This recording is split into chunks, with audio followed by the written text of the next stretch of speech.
On est les Lumberjacks de chez Lumberjack Studio. En français, c'est bûcheron. Les bûcherons. Je vous présente Antoine. Et je vous présente Xavier. On fait du bûcheronnage? Non. On fait des jeux De société. pour jouer. Ensemble. C'est beau. C'est beau. C'est bien. Les Lumberjacks, c'est un studio que j'ai créé avec Cécile Ismaïl, qui est mon associé. On l'a créé en décembre 2016. Décembre 2016, où avant c'était Skulls Mini, où j'éditais moi à titre personnel des figurines de collection, et puis on a commencé à faire des figurines de jeux, et on a créé le jeu pour ces figurines. Et naturellement, j'ai découvert le monde du jeu grâce à ça. En fait, je suis arrivé à Cannes avec un mini stand de 6 ou 7 mètres carrés, je sais plus, où il y avait un gros poteau, c'était censé être 9 mètres carrés, mais il y avait un poteau géant au milieu, tu sais. Donc en fait, t'es le mec qui a le poteau avec le stand autour. Et donc voilà, tu sais que tu fais exprès pour me déconcentrer, c'est insupportable. Le tout premier jeu de Lumberjack, c'était Gob Zeros, qui était un jeu d'affrontement de gobelins avec des figurines de gobelins. Ouais. Et c'est important dans l'histoire aussi de Lumberjack, ça, parce que c'est cette transition entre la figurine et le jeu de société. Après... Pour nous connaître, les jeux qui ont le plus marché, c'est Karmaka et La Petite Mort. La Petite Mort, Karmaka, c'est vraiment ceux qui sont aujourd'hui qui sont le plus vendus. Pinnacle Club vient derrière, a très très bien fonctionné aussi. Puis il y a la gamme Coffee Break aussi, qui dans son ensemble en fait, qui a marqué beaucoup en France surtout, quoi. Alors c'est Oh My Brain, et Oh My Brain c'est un jeu de Défausse. Les auteurs c'est Bruno Catala et Théo Rivière. À l'illustration il y a Olivier De Rueto, qui est un illustrateur qui a fait tous les logos de la gamme Coffee Break en fait. Et là qui a fait l'illustration complète du jeu. Et qui a fait aussi quand même un peu beaucoup de Et puis Trek 12 les aussi, deux il a participé énormément puisque c'est lui qui fait les couves et les on a fiches. beaucoup bossé avec lui. On a beaucoup bossé Ouais. avec Olivier, c'est un vrai plaisir, quoi. Et puis ça match bien avec Jonathan Ocombe qui a aussi fait pas mal d'illustrations pour la gamme Coffee Break et puis Maxime Morin qui a fait des illustrations pour l'extension de Trek 12 et le Trek 12 Amazonie. Ouais. Et à chaque fois Olivier a travaillé avec d'autres illustrateurs et ça matchait super bien sur des styles différents et c'était un vrai plaisir aussi ça.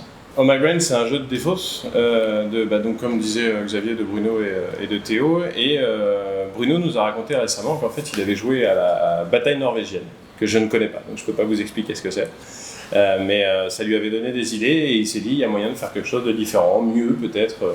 Et il a commencé à bosser sur le jeu à l'époque qui s'appelait Zombie Battle. Et rapidement, je crois, lors d'un voyage aux États-Unis, dans l'avion, tous les deux, ils étaient à côté. Et puis Bruno a proposé à Théo de travailler dessus. Et ils me l'ont présenté dans la foulée, et je crois qu'il n'a pas vu d'autres éditeurs. Et moi qui cherchais des jeux comme ça, des jeux de Défausse pour la gamme, des jeux de cartes simples.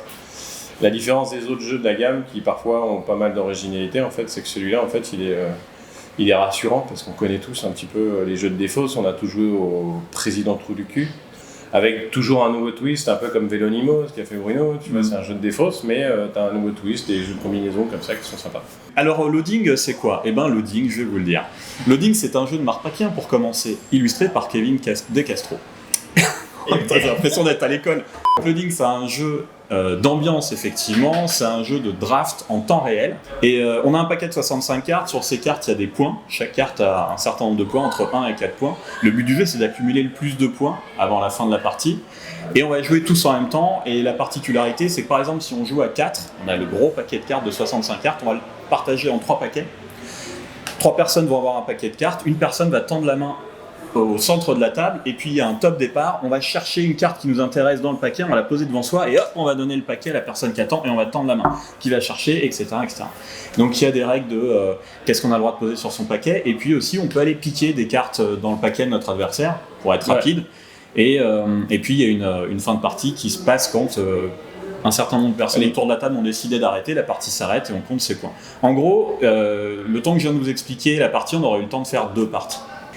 Trek 12 Amazonie, qui est pas du tout une extension de Trek 12 Himalaya, qui est vraiment un nouveau Trek 12, avec la même mécanique de base, c'est un roll and ride toujours, avec ces 2 dés qu'on jette, des opérations limitées, un nombre de cases à remplir, avec toujours cette histoire de zone, des sentiers qui sont plus les chemins de corde mais des sentiers, mais tout un tas d'autres surprises à l'intérieur aussi, que vont découvrir les joueuses et joueurs, avec une sensation différente. C'est très très étonnant parce que c'est exactement la même mécanique, mais les sensations de jeu sont vraiment différentes, et les auteurs ont réussi à apporter des surprises dans le Trek 12 Himalaya, il y avait des enveloppes à découvrir, là c'est toujours le cas, et au-delà des enveloppes, il y a même un coffre à ouvrir dans la boîte, et il y a vraiment des nouvelles sensations de jeu qu'on découvre au fur et à mesure de la découverte du matériel dans la boîte. Trek 12 va continuer à se développer, on est déjà en train de travailler sur le Trek 12 de 2022. Enfin les auteurs pour l'instant, moi je prendrai les quartiers plus tard. Mon boulot intervient un peu plus tard, mais Corentin et Bruno sont en train de travailler sur un Trek 12 pour septembre 2022 qui est déjà planifié. Et je peux déjà dire que ça s'appelle Trek 12 Duel. Voilà, je peux pas dire plus. En gros, on est parti du principe que... Est-ce que ça se jouerait à deux ? On n'est pas... En fait, l'idée, c'est plus ou moins moi qui leur ai demandé... Il y avait plusieurs types de jeux qui n'existaient pas dans le Roll and Write, dont l'affrontement direct en fait. Et là l'idée c'est de faire un Roll and Write avec affrontement direct. Je peux pas en dire plus. Oui, ce sera pas des coups de bâton ou de piolet ou de crampons d'alpiniste dans la tête. Hein. Quand je leur ai dit j'aimerais un Trek 12 avec de l'interaction, parce que c'est vrai que c'est le Roll and Write, la seule interaction que tu as, c'est si tu connais les gens autour de la table et puis tu peux discuter parce que c'est tes amis. Le truc, c'est de l'interaction dans un Roll and Write, en fait, c'est quasiment possible qu'en duel, en fait.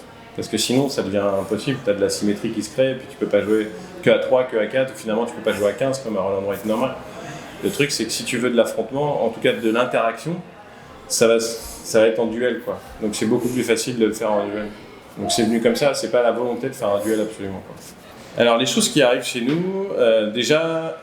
Quand on a sorti l'année dernière la gamme Coffee Break, on a sorti beaucoup de jeux, parce que l'idée c'était d'implanter la gamme pour montrer qu'on voulait faire des jeux bien différents les uns des autres. Et on va reprendre un rythme qu'on avait sur les 2-3 premières années, on va sortir 2-3 jeux grand maximum par an. Donc déjà il y a un Trek Web, il ne reste plus beaucoup de place chaque année. Et l'année prochaine en fait il y a un jeu d'ambiance encore qui ne ressemble pas à beaucoup d'autres jeux en fait. Il s'appelle le jeu du doigt, de Florian Siriex et Benoît Turpin, qui va être illustré par Mohamed Shahin, qui est un Allemand, qui est la première fois qu'il fait du jeu.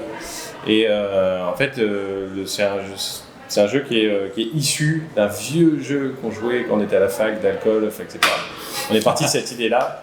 À la fac d'alcool. Enfin, ils sont partis de cette idée-là, parce que pour le coup, c'est leur idée. Ils sont partis de cette idée-là, ils en ont fait un jeu tout autour, parce qu'il y a vraiment toute une mécanique qui a été créée pour faire un jeu, mais un vrai jeu d'ambiance. Et les règles s'expliquent en 25 secondes, 30 secondes pour les plus récalcitrants, et après on joue, quoi. C'est vraiment ultra rapide. On l'a dans la poche, il y a 30 cartes. Donc voilà, ça sort en 2022. On va annoncer, on va vraiment proposer le jeu à partir de Cannes. On va en parler en tout cas à partir de Cannes. Je dis pas que ça sort à Cannes, mais voilà. Toujours un jeu avec Florian Siriex et Benoît Turpin qui commence à pas mal avancer, qui va être le prochain de la gamme Coffee Break. J'ai pas de date, je peux pas donner de date.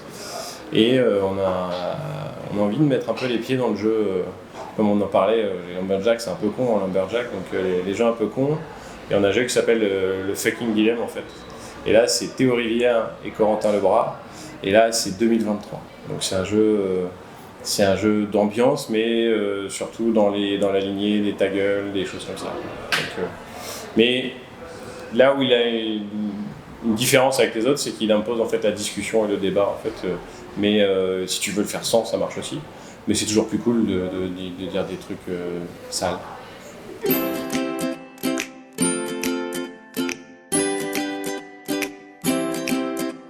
Normalement, le mot de la fin, c'est quand est-ce qu'on mange ? Alors que il est 15h59. Super War, la réalité J'étais pas dessus. C'est mon cadeau. Mais c'est grâce à toi, je serais parti sans l'avoir. Le mot de la fin, tu vois, j'étais loin, tu vois. Parce que j'ai chaud avec le tournage, tu vois, je suis en stress. Il y a des gens qui me filment et tout. Et je crois que j'ai perdu la moitié.